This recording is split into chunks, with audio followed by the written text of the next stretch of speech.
It's October 2025, and have you been thinking, what's been going on with the Northern South Park development here in Jackson Hole, Wyoming? Well, today I wanted to share with you something I received from one of our elected officials, which talks about bait and switch. What exactly is a bait and switch? Well, I'm here to talk about that with you today. My name is Rose Cayazzo. I'm a local here in Jackson Hole for 18 years, and I'm the owner and founder of the live streaming Secret Circle, where I help women bring themselves out as the face of their business on camera to use live streaming for more sales. So let's talk about this email that I received from Luther Probst in, I guess, what is his email newsletter. So this indicates the topic as the Great Northern South Park Bait and Switch. Okay. Dear friends, in my July update, I shared that on May 19th, 2025, the County Commission approved the Northern South Park, which we also call the NSP, plan, which includes market rate housing and designates at least 16.2 acres for deed-restricted workforce and affordable homes. Since then, several people have asked about the amount of land actually required for deed-restricted housing, some saying they thought it was supposed to be 45 acres. So let's clarify an important point. For more than 2 years leading up to the approval, the GIL team consistently told the public, media, and county officials that they were offering a donation, this is in quotes, of 45 acres of land specifically for affordable and workforce housing to offset the significant increase in development density. It was a masterful communication strategy using two proven nonprofit housing developers, which, in case you didn't know, are the Housing Trust and Habitat for Humanity, to reinforce the narrative of a significant contribution of land for deed-restricted housing. Here's a sample of public records available to anyone that document this messaging. An unprecedented donation of 45 acres of GIL property in Northern South Park is proposed. Then in a letter to county commissioners from GIL family and team, that was May 10th, 2022. Let's see, how does he list this? Right, okay. The core question for each of you tonight is this: is 45 acres of free land zoned for only affordable and workforce housing with infrastructure not enough? And a letter from the GIL family and team to Teton County Planning Commission, November 27th, 2023, reported in the Jackson Hole News and Guide, November 29th of 23. The GIL's family generous plan to donate 45 acres of land and infrastructure for truly affordable housing to two nonprofit developers is unprecedented. Now, there was also something else. Guest shot by Mark Dalby and Patty Loomis, January 31st in 2024. The quote is, "The private land conveyed for the deed-restricted homes is not required to be donated, i.e. the land could be sold to deed-restricted home developers, but the GILs offered 45 acres of private land for deed-restricted homes for $0. End quote.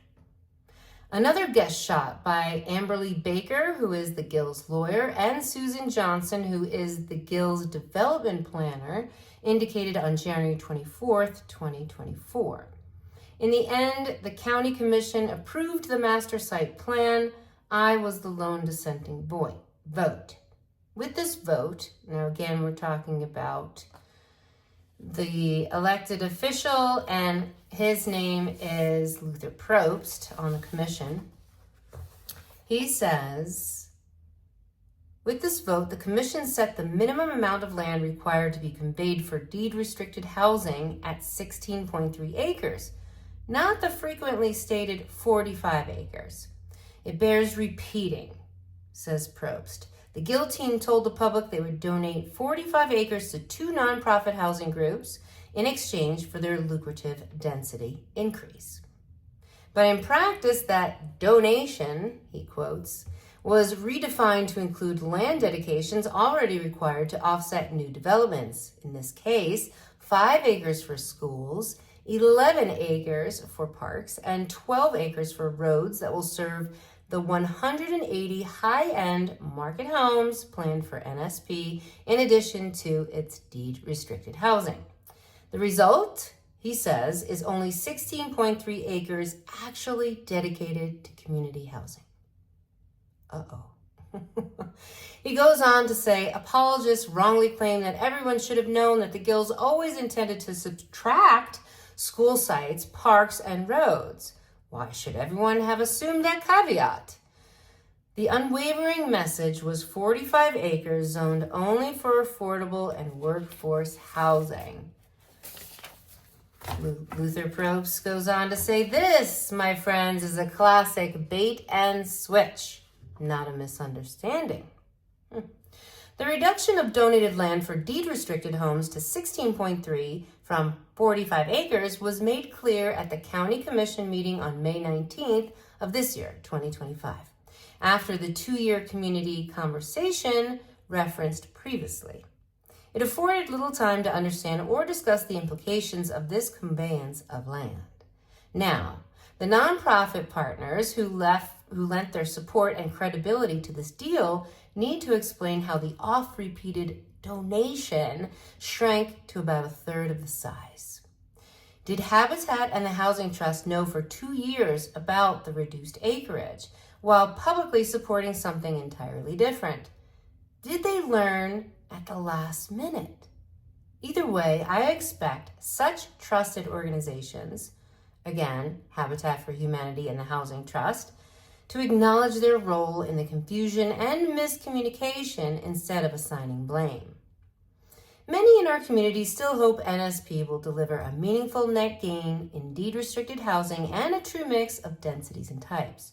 Unfortunately, the approved master site plan, built on the fatally flawed land development regulations, also known as LDRs, passed in 2024, makes that outcome unlikely.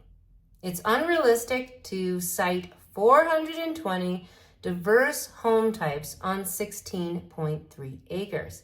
This is what our elected said, Luther Probst. The math doesn't add up. And he goes on to say a little bit more before he ends. The county's requirements for deed-restricted housing in northern South Park is based on hope, trust, and crossed fingers, to quote a comment from a community member. This approach is unacceptable, which is why I voted against the flawed LDRs and the master site plan for northern South Park. NSP remains the right place for affordable and workforce housing, but in its current form, the plan makes a mockery, in more ways than one, of this community's commitment to provide deed-restricted housing. I hope that I am wrong, but the Northern South Park master site plan, say that 5 times fast, seems unlikely to produce the goals the community has articulated and badly needs. Again, this was something that I read and printed out from Luther Probst, who is one of our elected officials. He is on the commission. And this was dated Tuesday, October 14th, 2025. I'd love to know your comments in the area below as to what you think. Bait and switch? Or maybe they didn't really know? I'm not sure.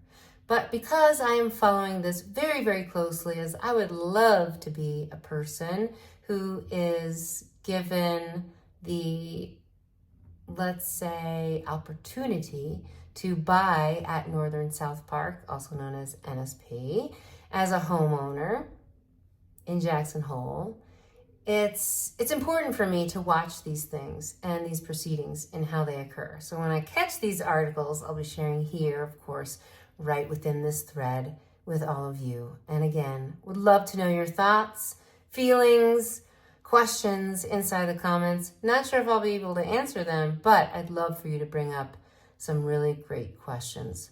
We're still a world away, it feels like, from Northern South Park becoming a reality, but they are moving towards that. So I still have the excitement in my heart and deep down in my bones. I want this to happen. We need this new community for Jackson Hole Northern South Park, let's just keep continuing and watching what's happening for our future.